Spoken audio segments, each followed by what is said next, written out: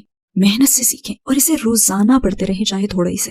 کیونکہ جب آپ پر کوئی مشکل آئے گی تو شیطان آپ کے پاس آئے گا اور آپ کا ایمان چھیننے کی کوشش کرے گا. اس وقت اچانک نا آپ کی تمام سیکھی ہوئی جو چیزیں ہوتی ہیں نا، وہ آپ کے ذہن میں آ جائیں گی اور آپ کو پھر بچا بھی لیں گی، جیسے مجھے اس دن بچا لیا. میں آپ کے سامنے اور مثالیں بھی دے سکتی ہوں، اور واقعی کیمرے کے سامنے میں آپ سے کہوں گی کہ ایسے دن بھی آئے جب میں خود کو اذیت دینا چاہتی تھی. مثلا مجھے یاد ہے کہ میں باتھ روم میں اپنا چہرہ دیکھ رہی تھی اور مجھے اس سے اس قدر نفرت محسوس ہوئی کہ میں اپنا چہرہ نوچ لینا چاہتی تھی. اور بدترین چیز یہ کہ ایسی کیفیت باتھ روم میں ہوئی تھی جہاں پہ آپ اعوذ باللہ من الشیطان الرجیم بھی نہیں پڑھ سکتے. جب آپ بے بس ہونا تو اس وقت کبھی بھی باتھ روم نہ جائیں. خیر بہرحال پھر میرے ذہن میں نا ایک آواز گونجی کہ کھڑکی سے باہر دیکھو. میں نے کھڑکی سے باہر دیکھا تو آسمان نظر آیا. میں بس تیزی سے سیڑھیاں اتری اور اپنے دروازے کھول کر میں گارڈن میں چلی گئی. میں نے آسمان کی طرف دیکھا، اوپر آسمانوں میں دیکھا، کیونکہ مجھے قرآن کی آیت یاد ہے، شاید یہ قرآن میں ہے یا شاید حدیث ہے. اللہ سبحانہ و تعالیٰ فرماتے ہیں، اس کا مفہوم کچھ یوں ہے کہ ایمان والوں کو چاہیے کہ وہ آسمان کو دیکھیں جو ان کے لیے ایک نشانی ہے. اور بس میں اپنے گھٹنوں پر بیٹھ گئی اور اللہ سے التجا کی، یا اللہ مجھے دین پر قائم رکھنا. اسی میں آزادی ہے، اسی میں اطمینان ہے، جس میں ہمیں کسی بھی انسان پر بھروسہ کرنا ہی نہیں پڑتا. آپ کو کسی اور انسان کی ضرورت نہیں رہتی، آپ کو اپنی زندگی میں اللہ سبحانہ و تعالیٰ کی ضرورت ہوتی ہے. اور بس میں نے یہی کیا، لہٰذا میں نے خود کو اذیت نہیں دی کیونکہ میرے پاس اللہ ہے. تو آپ کی 14 سالہ مسلمان زندگی کے لمحات میں وہ کون سا لمحہ تھا جب آپ کو اپنی فیملی کی سب سے زیادہ ضرورت محسوس ہوئی مگر وہ لوگ آپ کے پاس نہیں تھے؟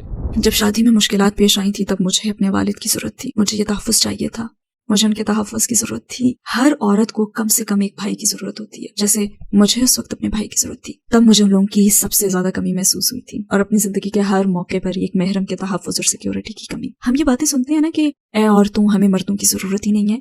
کم آن، آپ کو یقیناً ضرورت ہے.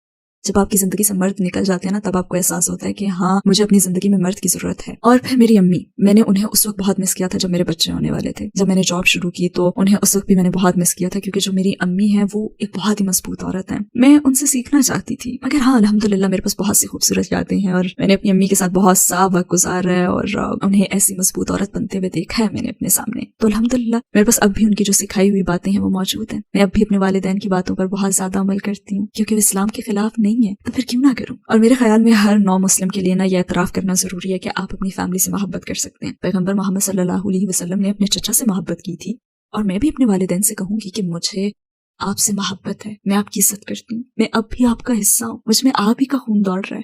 آپ کی سکھائی ہوئی باتیں مجھ میں اب بھی ہیں. آپ نے جو بھی سکھایا میں نے اسے نہیں چھوڑا. ایسا کرنا میرے لیے ناممکن ہے. آپ میرے رول ماڈلز ہیں، آپ میرا سب کچھ ہیں، اور میں آپ کے ساتھ دوبارہ ملنے کے لیے سب کچھ کروں گی، آپ سے واپس مل جانے کے لیے. ہاں بس ایک چیز نہیں کر سکتی کہ آپ کو اللہ سے زیادہ اہمیت نہیں دے سکتی. تو کیا آپ کے ساتھ کبھی کوئی غیر معمولی واقعہ ہوا جب آپ کو محسوس ہوا ہو کہ آپ کا اللہ کے ساتھ ایک خاص تعلق ہے؟